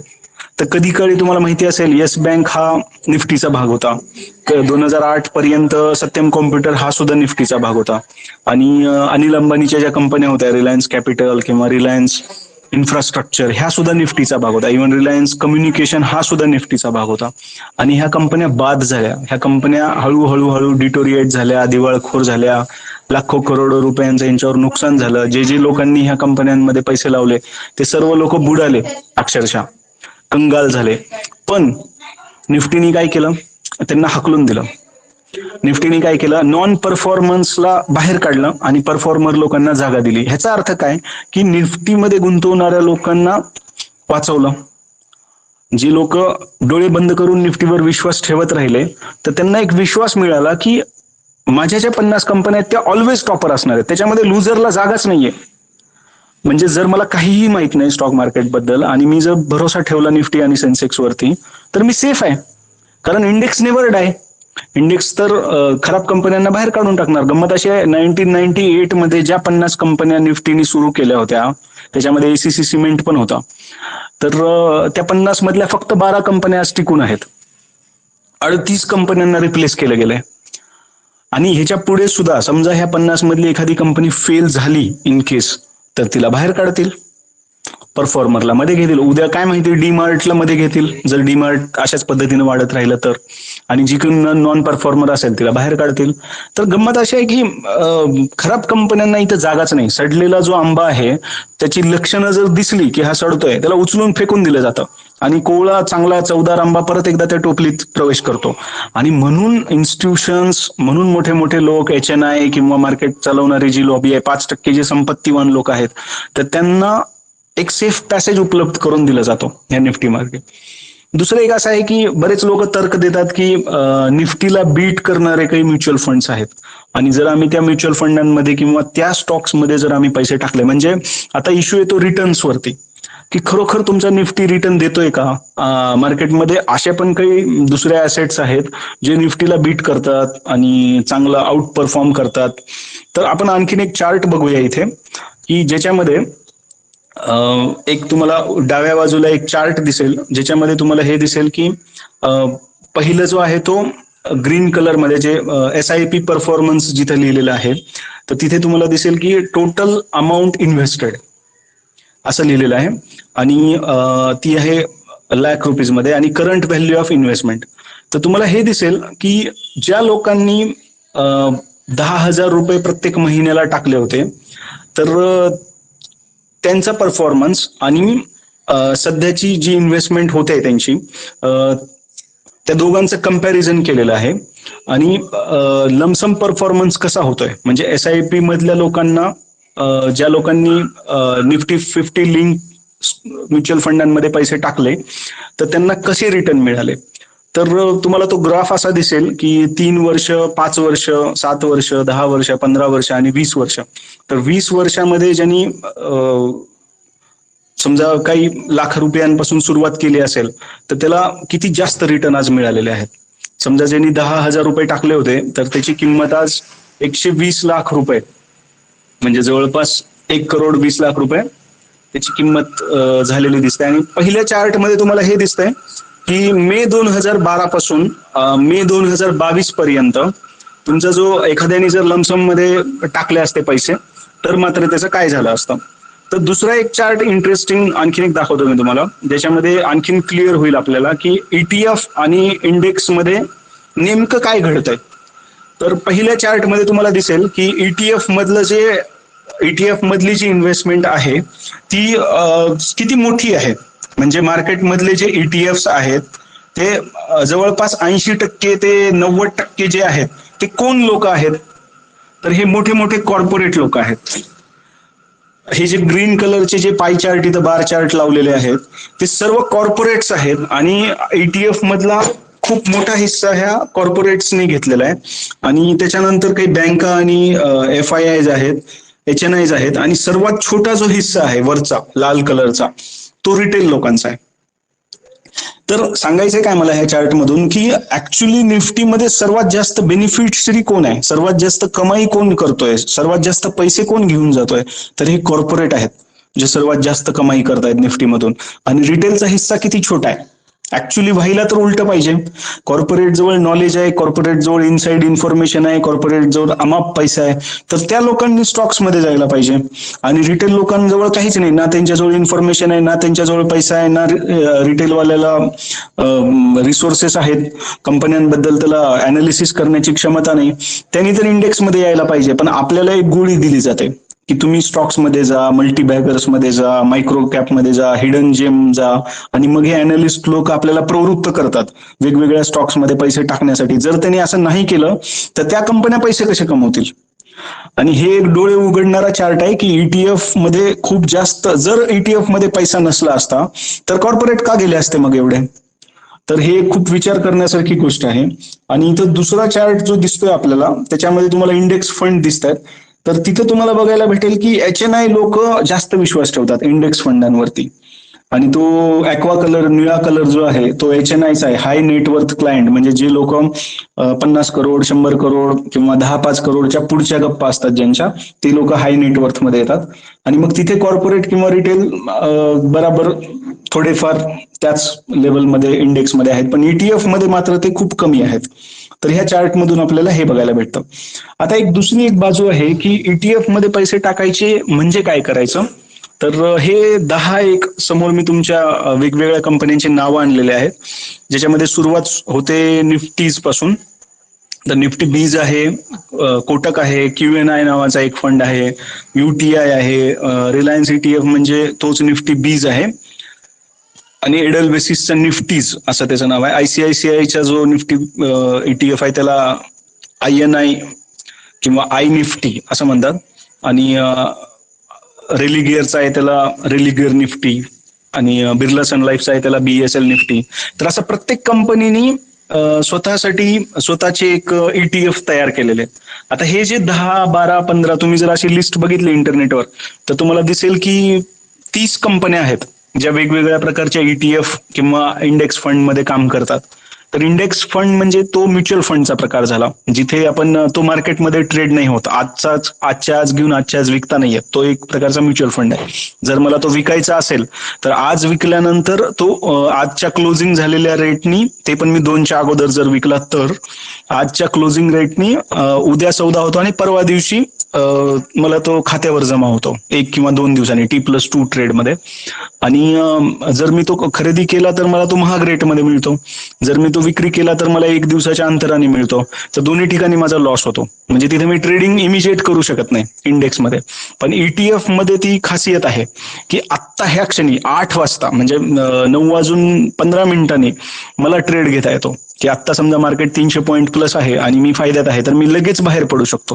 किंवा आत्ताच्या आत्ता 500 पॉईंट निफ्टी खाली गेलाय आणि मी इमिजिएट ट्रेड मारून आजच्याच नफा कमवून बाहेर पडू शकतो. तर ही सहूलियत मला फक्त निफ्टी बीज मध्ये किंवा ETF मध्ये मिळते. तर हे काही बेनिफिट्स आहेत. तर ह्या चार्टमध्ये हे पण दिसतंय की इंडेक्स फंड मध्ये आणि ETF मध्ये रिटेलचं पार्टिसिपेशन वाढत आहे मागच्या 2 वर्षापासून.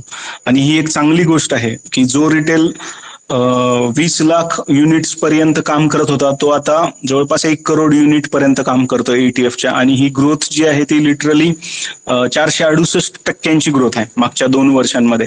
म्हणजे लोकांमध्ये पण जागृती येते की जास्तीत जास्त लोक ETF मध्ये वळतायत, जास्तीत जास्त लोक इंडेक्स फंड मध्ये वळतायत, आणि पैसे मिळतायत म्हणूनच ते लोक जास्त पैसे टाकतायत. एखाद्या ठिकाणी पैसे नाही मिळणार तर मग कोण पैसे टाकेल. तर इथे सुद्धा आपल्याला बघायला भेटेल इंडेक्स फंड पेक्षा ETF मध्ये गुंतवणूक करण्याचं प्रमाण जास्त आहे लोकांचं. तर ह्या सगळ्यामध्ये एक निष्कर्ष जर काढायचा झाला तर तो काय निघाला की आपण इंडेक्स फंड मध्ये किंवा स्टॉक्स मध्ये किंवा म्युच्युअल फंड मध्ये न जाता आपण इक्विटी ट्रेडेड फंड ETF मध्ये गेलो आणि त्याच्यामध्ये पण आपण निफ्टी बीज मध्ये गेलो तर आपल्याला एक चांगले रिटर्न मिळू शकतात. मग तुम्ही ऑप्शन्स मध्ये काम करणार असाल तरी सुद्धा, किंवा तुम्ही छोटी तिकीट साईज असेल, आपल्याजवळ भांडवल कमी आहे, 5,000 रुपये, 10,000 रुपये, 20,000 रुपये महिना गुंतवण्याची क्षमता आहे आमची, तरी सुद्धा आपण निफ्टी बीज मध्ये सेफ आहोत हे आपण बघितलं. त्याच्यामध्ये सुद्धा मी शेवटी हे सांगतोय की निफ्टी बीजच का. आता मी तुम्हाला दाखवलं की 10, 12, 20, 25 कंपन्या आहेत वेगवेगळ्या, त्याच्यामध्ये सुद्धा निप्पॉनचा जो आहे तोच का घ्यायचा. तर त्याच्यामध्ये लिक्विडिटी जास्त आहे. तर हा निफ्टी बीज जो आहे तो 2001 मध्ये लॉन्च झाला. आणि ह्या बाकीच्या ज्या कंपन्या आहेत कोटकच्या आणि SBIच्या, एडल बेसिस, ह्या खूप नवीन आहेत कम्पॅरेटिव्हली. आणि त्या कंपन्यांमध्ये तितका व्हॉल्यूम नसतो. मग जिथं व्हॉल्यूम नसतो तिथं ट्रॅकिंग एरर येतो, इमिजिएटली आपल्याला बायर्स किंवा सेलर्स मिळत नाहीत आणि मग तो आपल्याला महाग पडतो तो सौदा. तसंच हे जे आहे हे जास्त चांगल्या पद्धतीनं फॉलो करतं मार्केटला निफ्टी बीज. तर निफ्टी समजा वाढला 100 पॉईंटनी की इकडे लगेच हा सुद्धा 1-1.25 रुपयाची ग्रोथ दाखवतो. तिकडे जर 50 पॉईंटनी निफ्टी कमी झाला इमिजिएटली हा 50 पैशांनी कमी होतो.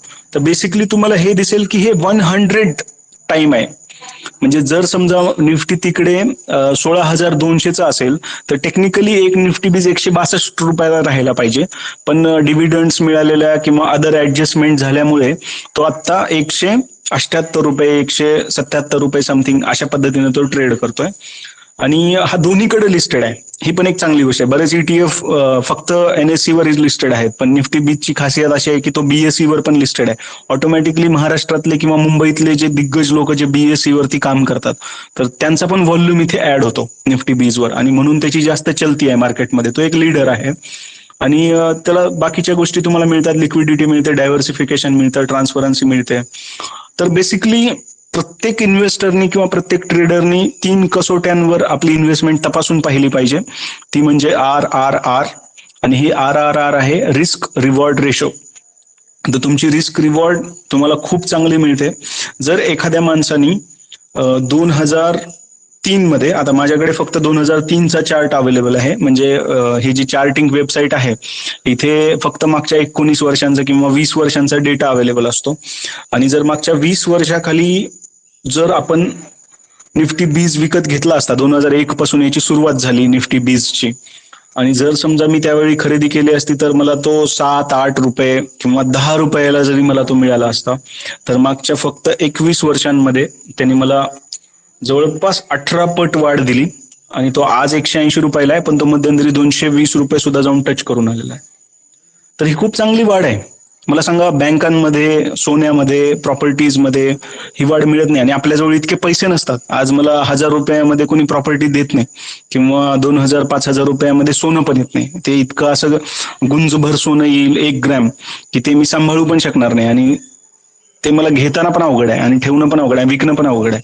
तर इतका छोटा तिकीट साईज आणि इतके चांगले रिटर्न मला कोण देईल? आणि मी असं पण तर्क लावू शकतो की जर मागच्या 20 वर्षामध्ये माझा निफ्टी 20 पट झाला, माझा निफ्टी बीज 20 पट झाला, तर येणाऱ्या 20 वर्षांमध्ये हा 20 पट का होणार नाही? 20 पट नाही, 10 पट होईल.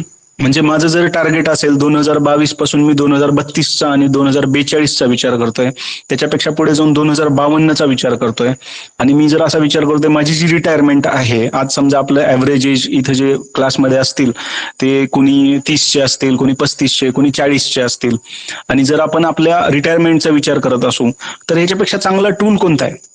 आलतू फालतू कंपनीवर विश्वास ठेवण्यापेक्षा, कुठल्या मॅनेजमेंटवर विश्वास ठेवण्यापेक्षा, देशात जी अनिश्चितता आहे, उद्या समजा हे गव्हर्नमेंट गेलं, दुसरं गव्हर्नमेंट आलं, निफ्टीला मरण नाही, निफ्टी बीजला मरण नाही. माझी इन्व्हेस्टमेंट कायम, एखादं रिसेशन येईल, झटका बसेल, कधी स्टॉक, कधी निफ्टी बीज 10-20%, 40% खाली जाईल, पण तो वर पण येईल ना. कारण इकॉनॉमी कायम स्वरूपी घसरत नसते, ते चक्र आहे. दिवस झाल्यावर रात्र येणारच, रात्र झाल्यावर दिवस येणारच, उन्हाळा झाल्यानंतर पावसाळा येणारच, आणि सीझन बदलल्यानंतर परत उन्हाळा येणारच. तेजी मंदी पण होणार मार्केटमध्ये, कधी कमोडिटी वर जाईल, कधी कमोडिटी खाली येईल. तर निफ्टीमध्ये मला निराश होण्याचं कारण नाही. असं म्हणजे मी जे सांगितलं, RRR जो आहे, रिस्क रिवॉर्ड रेशो, रिस्क एकदम डाऊन साईड, रिटर्न एकदम हाय साईड, तर मग मी का सोडू हा मार्ग? आणि हे जाणून बुजून तयार केलेला आहे. आज तुम्ही बघत असाल एखादा स्टॉक निफ्टीमधून बाहेर पडला की तो इतका पाडला जातो. त्याचं रिझन आहे कारण लक्षावधी कोट्यवधी लोक आहेत, मार्केटमधला खरा जो पैसा आहे तो निफ्टीमध्येच गुंतवलेला आहे. निफ्टी बीज मधून बाहेर गेला, निफ्टीमधून बाहेर गेला, ह्याचा अर्थ तो खपला, आता त्याला विका. आणि एखादा स्टॉक निफ्टीमध्ये येणार अशी कुणकुण जरी लागली, उद्या जर कोणी सांगितलं की टाटा एल्क्सी किंवा डीमार्ट निफ्टीमध्ये प्रवेश करणार आहे, तर रातोरात हे स्टॉक्स वाढल्या जातील. कारण काय, हजारो लाखो लोक बसलेले आहेत, म्युच्युअल फंडवाले बसलेले आहेत, इन्स्टिट्यूट बसलेले आहेत ज्या निफ्टीमध्ये ट्रेड करतायत, आणि ते लोक वेड्यासारखी खरेदी करत सुट. त्यांना भाग आहे, त्यांना मेंटेन करणं भाग आहे तो निफ्टीचा 50 कोटा. तर त्यामुळे निफ्टीवरती आपण विचार केला पाहिजे, त्याला असं दुर्लक्ष नाही केलं पाहिजे. जर समजा तुम्ही काही वर्षापासून मार्केटमध्ये असाल आणि जर तुम्ही निफ्टीला व्यवस्थित न्याय दिला नसेल आतापर्यंत, तर तुम्ही अभ्यास केला पाहिजे की म्युच्युअल फंडांनी अॅन्युअली किती रिटर्न दिले, स्टॉक्सने अॅन्युअली किती रिटर्न दिले, आणि मग मी इंडेक्सला बीट करू शकलो का? जर मी इंडेक्सला बीट करू शकलो नाही तर मग मी इंडेक्समध्ये का जात नाही? तर आपण हे स्वतःला विचारलं. आणि नवीन माणसांनी तर, ज्याला काही येत नाही, ज्याला बॅलन्स शीट वाचता येत नाही, ज्याला प्रॉफिट कळत नाही, ज्याला अर्निंग व्हिजिबिलिटी कळत नाही, तुम्हाला पी रेशो कळत नाही, कंपन्यांचं फोरकास्टिंग कळत नाही, इन्फोएज काय करते, झोमॅटो काय करते हे माहिती नाही, त्यांच्यात पैसे का लावायचे माहिती नाही. अशा लोकांनी तर अजिबात रिस्क घेऊ नये. कुठल्याही आयपीओ मध्ये पैसे लावण्यापेक्षा, नव्या आणि अनोळखी कंपन्यांच्या मॅनेजमेंटवर भरोसा ठेवण्यापेक्षा तुम्ही सेफ ठिकाणी राहा ना, मार्केटचा अनुभव घ्या. हा, तुम्ही इथे जर प्रो झालात, तुम्ही जर इथे झेंडे गाडू शकलात, तर मग तुम्ही विचार करा दुसऱ्या स्टॉक्स वरती जायचा. तर अशा पद्धतीनं हा एक सेफ रस्ता आहे. हे मी तुम्हाला रिकमेंड करतोय की आपापल्या वॉच लिस्ट मध्ये जा, तिथे टाईप करा निप्पॉन इंडिया ETF निफ्टी बीज, आणि मग तुम्हाला ते दिसेल ₹176.48 त्याची कालची क्लोजिंग किंमत आहे. आणि काल तो ₹2 पडला, कारण मार्केट तिकडे 200 पॉईंटनी पडला, आणि मग ऑटोमॅटिकली इकडे सुद्धा तुम्हाला त्याचं रिफ्लेक्शन दिसेल. पण मला असं वाटतं की हा एक खूप चांगला टाइम आहे निफ्टी बीज कडे बघण्याचा. मार्केट बऱ्यापैकी रिटर्न दिले मागच्या 2 वर्षामध्ये. त्यांनी त्याची 20 मुव्हिंग तोडली, त्यांनी त्याची 50 मुव्हिंग पण तोडले निफ्टीने. आणि जर समजा तो इथून अजून खाली गेला, तो समजा 100 मुव्हिंगच्या लाईनला टच करेल असा अंदाज आहे, आणि तो सुवर्ण काळ असेल. जर समजा तुम्हाला तिथं बाय करता आलं, ज्या लोकांना 2008च्या टॉप नंतर 2009च्या क्रॅश मध्ये ज्या लोकांना बाईंग नाही करता आले, ते अजूनही पस्तावतात की अरे यार, त्यावेळी माझ्याकडे पैसे होते पण मी घाबरलो आणि मी घेऊ शकलो नाही, आणि जर मी तेव्हा इतक्या स्वस्त दरात उपलब्ध असलेले स्टॉक्स घेतले असते तर आयुष्यभर काम करण्याची गरज राहिली नसते. अशा पद्धतीचं ते मार्केट होतं. तर कदाचित येणाऱ्या काही दिवसांमध्ये, काही महिन्यांमध्ये अमेरिकेमध्ये जे काही चालू आहे त्यावरून, आणि सगळीकडे जे नकारात्मक वातावरण आहे, तर काळोखातच एक नवीन सूर्योदय होत असतो. आणि म्हणून आपण लक्ष ठेवलं पाहिजे, आत्तापासून सुरुवात केली पाहिजे. 500-1000 रुपये तुम्ही टाकून द्या निफ्टी बीज मध्ये, आणि मग बघत राहा की माझे जे 10 युनिट आहेत ते किती खाली गेले, किती % खाली गेले. आणि मग जसे जसे पैसे येतील, तुम्हाला जर असं दिसेल की निफ्टीच्या चार्ट वरती ट्रेंड रिव्हर्स होतोय आणि आता हे कॅन्डल वर जाते, फास्ट जाते, वर वेगाने जाते, बस त्यावेळी त्या रॅलीमध्ये स्वार व्हा आणि एन्जॉय करा. तर आणखीन एक इथे तुम्हाला टिकर टेप वरचा मी स्क्रीनशॉट टाकलाय, ज्याच्यामध्ये तुम्हाला हे 5-6 फॅक्टर्स दिसतील की तुमचा जो AUM आहे तो जवळपास 8,464 करोड रुपयाचा आहे. म्हणजे आजच्या डेटला निफ्टी बीज मध्ये किती रुपयांची गुंतवणूक आहे? निप्पॉन इंडियामध्ये ती 8,400 करोड रुपयाची आहे, आणि त्याचा एक्सपेन्स रेशो 0.05 आहे, आणि त्याचा ट्रॅकिंग एरर एकदम कमी आहे, 0.03. म्हणजे तिकडे जर निफ्टी वाढला तर इथे निफ्टी बीजला वाढावंच लागतं, आणि त्याच्यात पाठलाग करण्यामध्ये फक्त ते 0.03% एरर देतं. पण व्हेअरएज दुसऱ्या कंपन्यांचे जे आहेत ते मात्र खूप जास्त ट्रॅकिंग एरर देतात. काही काही कंपन्या 0.7, 0.8 किंवा 1% पर्यंत ट्रॅकिंग देतात, जिथं व्हॉल्यूम कमी असतो अशा कंपन्या. आणि त्याचा कॅटेगरी ट्रॅकिंगचा ऍव्हरेज जो आहे तो 0.35 आहे. तर त्या दोघांचं कम्पेअर जर आपण केलं तर आपल्याला दिसेल की निफ्टी बीज इज फार फार बेटर. तर ही एक मला वाटतं शेवटच्या 2 स्लाइड आहेत, ज्याच्यामध्ये निफ्टी 50 ETFचा मल्टीफोल्ड रिटर्न मागच्या 2 वर्षामधला दाखवलाय. जर समजा 2 वर्षापूर्वी आपण निप्पॉन इंडिया निफ्टी बीज मध्ये पैसे टाकले असते, जे 600 किंवा 700च्या व्हॅल्यूला होते, ते 2021 मध्ये ते 6,000 पर्यंत गेलेले आहे.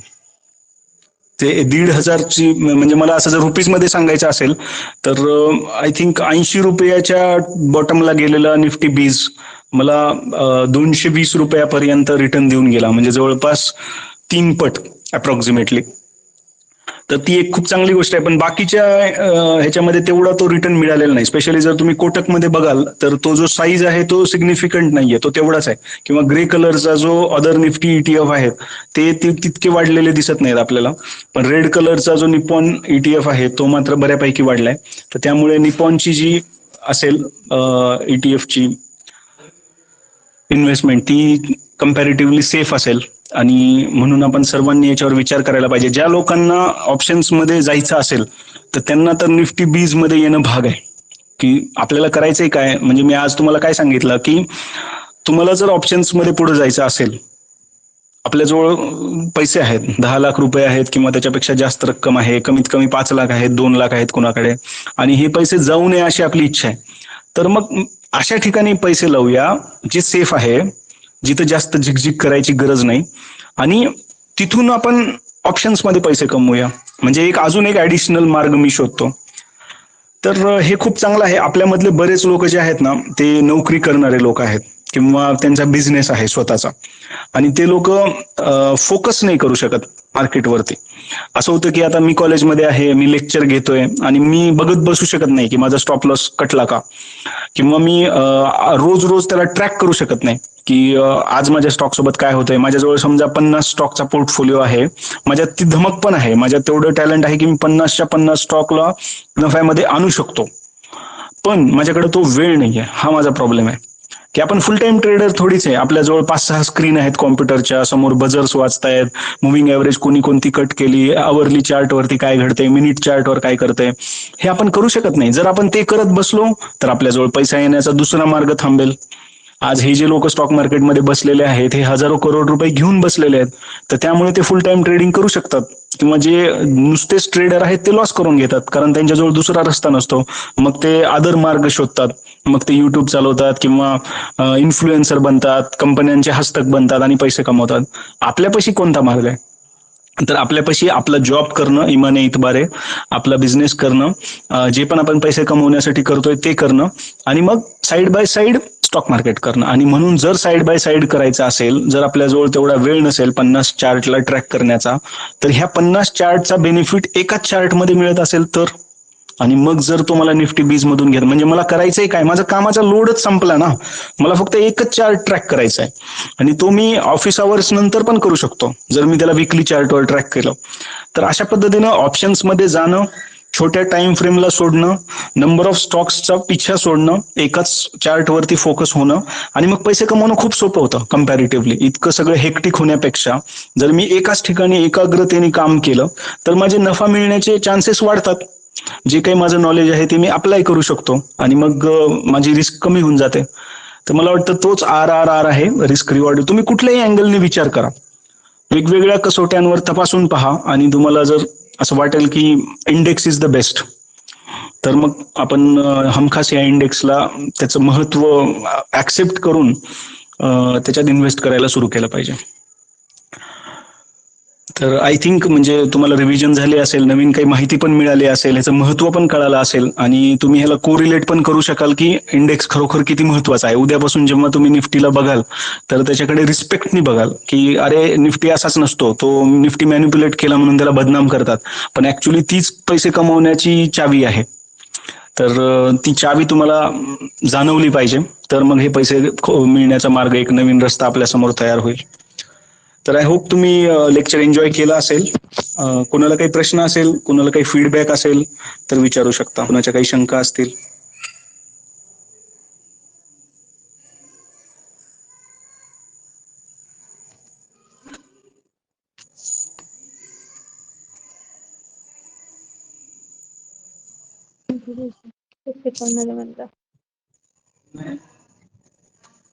सर आपण हे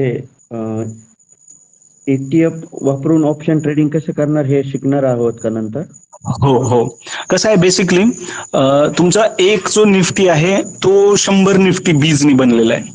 तर आता एक लॉट जो आहे ऑप्शनचा तो 50चा लॉट आहे.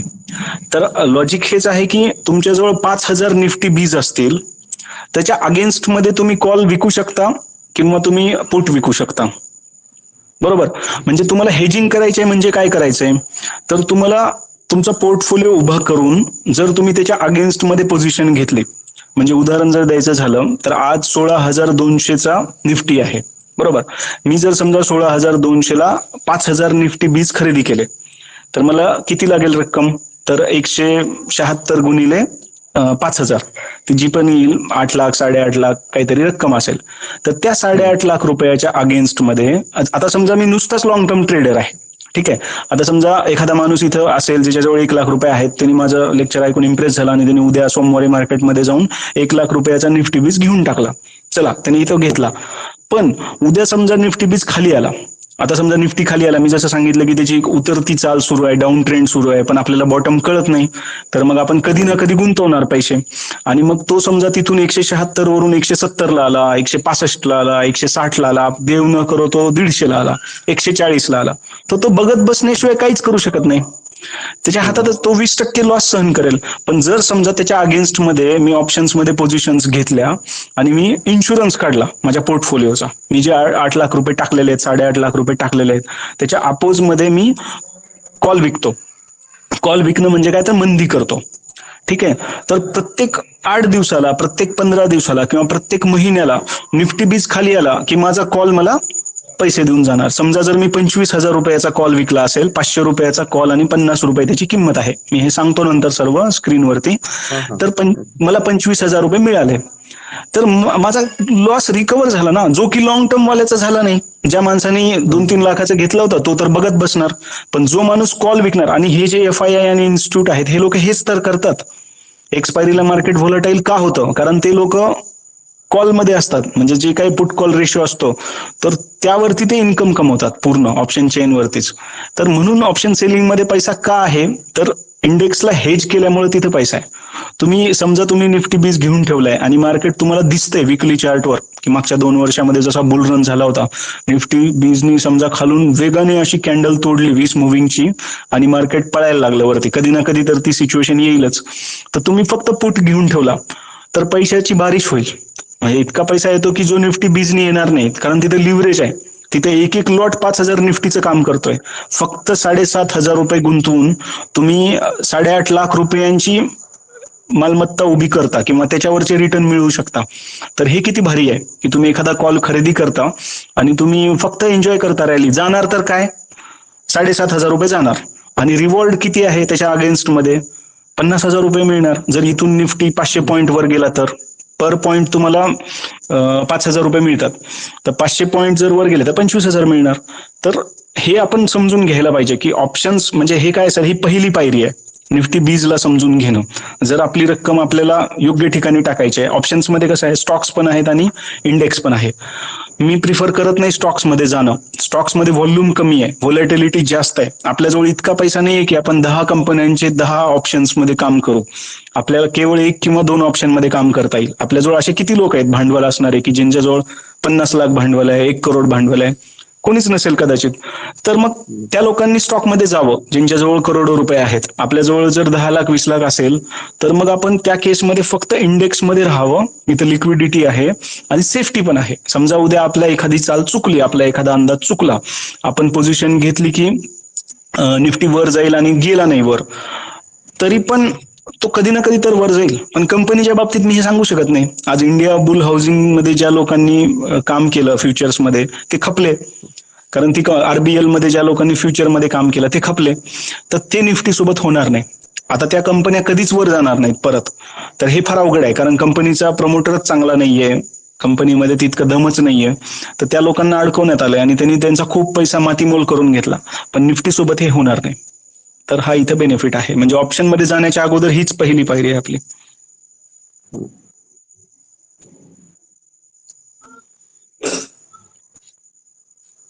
आणखीन कुणाला काही विचारायचंय का? हो सर.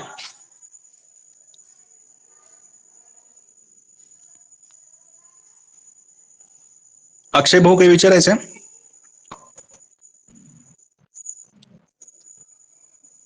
आजचा सेशन एकदम वेगळा होता सर, म्हणजे छान होता. आतापर्यंतचे सेशन म्हणजे एकदम होता, सर्वात छान झाला थँक्यू. आजचा. Thank you sir.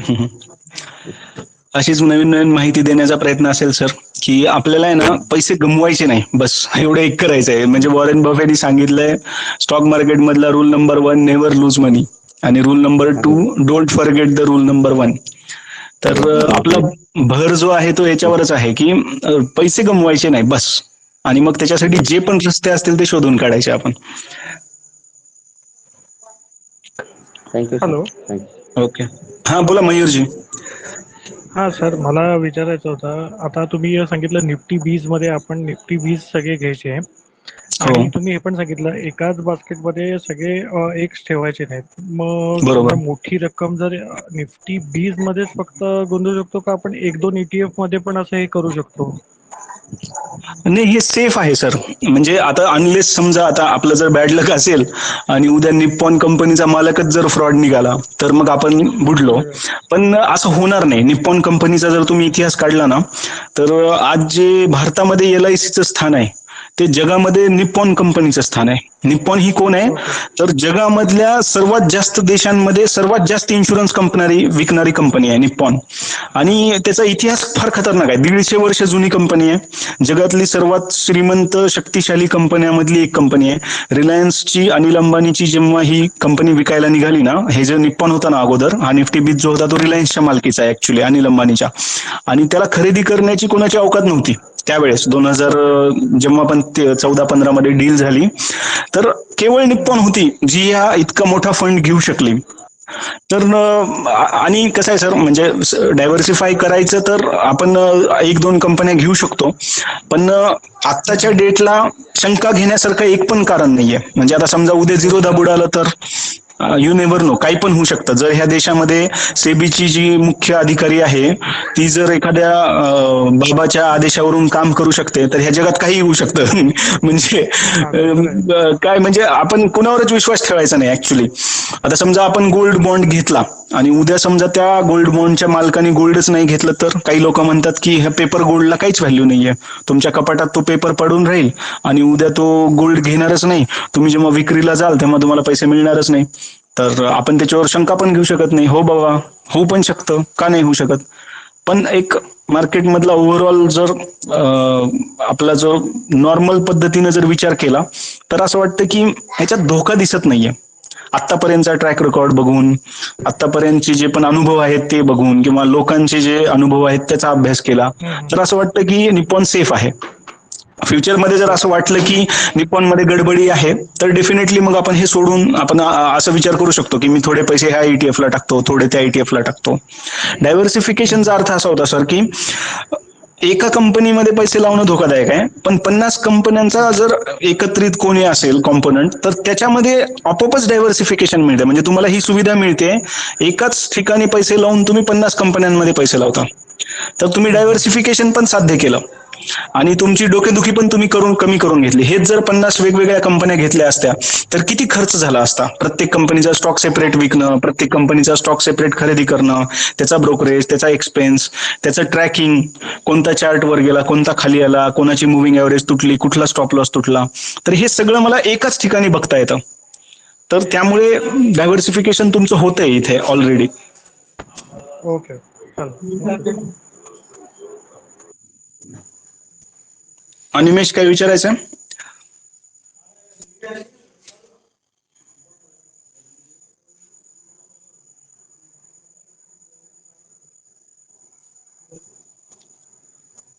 Hello okay, I think हा, बोला अनिमेश. सर, तुम्ही जो सांगितलेलं ना लास्ट टाइम, मी तुमचा लेख वाचला होता. हॅलो, हो येतोय आवाज? हो हो, तर येतोय. तुमचा तो निफ्टी बीज आणि गोल्ड बीजचा लेख होता ना, तर हो. ते मी दर महिन्याला 500 रुपयाचे घेतोय. चांगला प्रॉफिट पण होतोय मला. अरे वा, चांगलं आहे. म्हणजे त्यात मला हे विचारायचं होतं की ते गोल्ड बीज घेऊ का नको मग, आता तुम्ही जे आता सांगितलं निफ्टी बीज मध्ये टाका. गोल्ड बीज सध्या कसं आहे, हे पण आहे ना एक प्रकारचं ऍसेट अलोकेशन आहे. म्हणजे गोल्ड कोणी घ्यावं माहितीये का? आता समजा माझं एज आहे 38 आणि 100 मायनस 38 जर केलं मी तर उरतात किती, तर अंदाजे 62. तर 62% माझा 62% मी इक्विटीमध्ये टाकावा आणि 38% मी इतर ठिकाणी ठेवावा. मग ते FD असेल, गोल्ड असेल, प्रॉपर्टी असेल किंवा बॉन्ड्स असतील वेगवेगळे. म्हणजे मी काय करतोय, डायव्हर्सिफाय करतोय. इक्विटी काय आहे, व्होलटाईल आहे. इक्विटी काय आहे, शॉर्ट टर्म मध्ये भरोसा नाहीये इक्विटीचा, म्हणजे शेअर मार्केटचा. म्हणजे समजा आता माझ्या लायबिलिटीज आहेत, माझे काही दुखणे आहेत. म्हणजे कसं असतं, माणूस जन्माला येतो तेव्हा तो एकदम सेफ असतो, त्याच्याजवळ खूप मोठं मैदान असतं पुढे. मग आपण यंग होतो, आपण नोकरीला लागतो, 20 वर्षाचे 22 वर्षाचे होतो, तेव्हा इन्कम खूप चांगली असते किंवा बरी असते, पण एक्सपेन्सेस काहीच नसतात. जेव्हा आपण बॅचलर असतो, आपल्याला मुलं नसतात, आपल्याला जिम्मेदाऱ्या नसतात, आई वडील सक्षम असतात बघण्यासाठी, तर त्या माणसाने इक्विटीमध्ये जास्त पैसे टाकावे. म्हणजे तिथे जर माझा फॉर्म्युला लावला 100 - 20, तुमचं समजा 20 वर्ष वय आहे आणि तुम्ही 15,000 रुपये कमाई करता, तर तुम्ही कदाचित 80% सेव्हिंग तुमची इक्विटीमध्ये टाकू शकता, कारण कंपाऊंडिंगचं पॉवर खूप जबरदस्त आहे पुढे येणारी. आणि जर तुमचं एज वाढत गेलं, पण 30व्या वर्षी काय करायला पाहिजे, इक्विटी कमी करून 70 वर आणली पाहिजे. कारण आता तुमचं लग्न झालेलं असतं, आता तुमच्यासोबत कंपॅनियन असतं, आता तुमचे एक्सपेन्सेस वाढतात. 40व्या वर्षी ती 60 वर आली पाहिजे, 50व्या वर्षी ती अजून कमी झाली पाहिजे. आणि रिटायर होताना मात्र तुम्ही कमी कमी कमी करत आले पाहिजे, कारण आता तुम्हाला ती व्होलॅटिलिटी झेलणं सोपं नसतं. आपल्याकडे मार्केटमध्ये एक्झॅक्ट उलट आहे. लोक रिटायर होऊन मार्केटला येतात आणि मग म्हणतात की हे मार्केट खूप खराब आहे. 60व्या वर्षी 70व्या वर्षी ईपीएफचे पैसे, तुमच्या सेव्हिंगचे पैसे, आयुष्यभराचे 20-20 लाख रुपये झिरो झालेले मी बघितलेले आहेत. तर त्या लोकांनी सोनं घ्यावं आणि निवांत राहावं. म्हणजे हे गोल्ड बीज कुणासाठी आहे किंवा गोल्ड इन्व्हेस्टमेंट कुणासाठी आहे, की जे रिस्क घेऊ इच्छित नाहीत. आणि गोल्डचा चार्ट जर तुम्ही बघितला ना, तर तो 5-5, 7-7 वर्ष एका ठिकाणी थांबतो आणि तो मग अशी काही उसळी घेतो की तो डबलच होतो डायरेक्ट. म्हणजे मला आठवतं 2006 मध्ये 10 जून 2006 या दिवशी गोल्ड 10,000 रुपयाला क्रॉस झालं होतं आणि पुढचे 4 वर्ष ते तिथेच राहिलं त्याच रेंजमध्ये. मग नंतर 2011 पासून एक खतरनाक तेजी सुरू झाली पुढे. मग ते डबल होत गेले. 20,000 झाला, नंतर 2015-16 मध्ये ते 30,000 झाला आणि कोरोनाच्या पिरियडमध्ये मग तो 40, 45, 50 जाऊन आता तो कुठंतरी 45 ते 50 मध्ये खेळत असतो. तर लॉंग टर्म मध्ये गोल्ड देतो पैसा, पण शॉर्ट टर्म मध्ये मात्र तो फ्रस्ट्रेट करून सोडतो. जेव्हा तुमची इन्व्हेस्टमेंट 3-3 वर्ष वाढत नाही आणि तुमच्याजवळ लिमिटेड पैसे असतात, तर तुम्ही निराश होता की अरे यार, मी गोल्ड बीज घेतला, 44 रुपयाला घेतला आणि तो आता 40 रुपयाला आला परत वापस.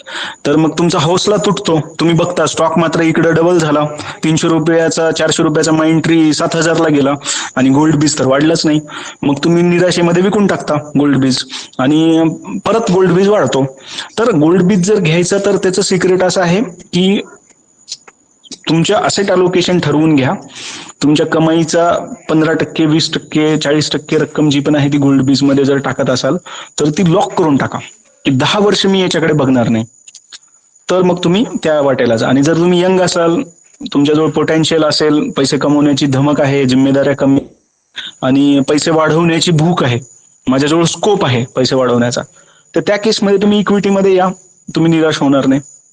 डिफेन्सिव्ह अप्रोच असेल तर 500 रुपयेच टाकतो त्या दोन्ही ह्याच्यात. हो हो. तर गोल्ड बीजचा प्रॉब्लेम तोच आहे की तो लवकर रिटर्न देणार नाही. म्हणजे कदाचित तुम्ही कम्पेअर कराल ना, तर निफ्टी बीजचा परफॉर्मन्स चांगला आहे. त्याची जर चार्ट जर तुम्हाला कळत असेल, समजा मागच्या 2 वर्षामध्ये 90 रुपयाचा निफ्टी बीज आज 180 ला गेला, पण 35 रुपयाचा किंवा 30 रुपयाचा गोल्ड बीज आज 44 रुपयाला आला. तर ते कंपॅरिझन जर कराल तर तुम्हाला दिसेल की गोल्डमध्ये तितका पैसा वेगाने वाढत नाही. तो 35 ला होता कोविडच्या टाइमला आणि तो आज 44 ला आला. तर आणि परत असं दिसतंय की येणाऱ्या काळामध्ये सुद्धा ते कन्सोलिडेशनच होणार आहे, येणाऱ्या कदाचित 1 वर्ष 2 वर्ष. कारण जगामध्ये एक अशी लॉबी असते जी गोल्डला नियंत्रित करते. त्याचे रेट एका विशिष्ट लेवल नंतर जाऊ नाही देत हे लोक. हे 5-6 लोक जे आहेत मोठे मोठे, JP मॉर्गन किंवा हे मॉर्गन स्टॅनले, तर हे लोक त्याला कंट्रोल करतात गोल्डच्या भावांना. तिथून भाव निघतो सोन्याचा पर आउन्स काय असेल. पण इक्विटीमध्ये तसं होऊ शकत नाही. इक्विटीमध्ये कंपनीने जर परफॉर्म केलं, बॅलन्स शीटवर जर नफा दिसला तर स्टॉकला वाढावंच लागतं. त्याला कोणी सप्रेसच करू शकत नाही. टाइम बिंग करू शकाल पण लॉंग टर्म मध्ये नाही करू शकत. तर तो फायदा असतो निफ्टी बीज मध्ये असण्याचा. चालेल sir. Okay sir, thank you. Okay okay sir, thank you sir, thank you. Okay friends, I think सर्वांचे प्रश्न झाले असतील. तर आपण परत एकदा भेटूया सोमवारी आणि आणखीन आपण पुढच्या याच्यावरती माहिती घेऊ. चालेल. भूषण, काही सांगायचं तुला? आय थिंक भूषण लेफ्ट झाला. तर ठीक आहे friends, thank you very much. Good night. Thank you sir. Good night.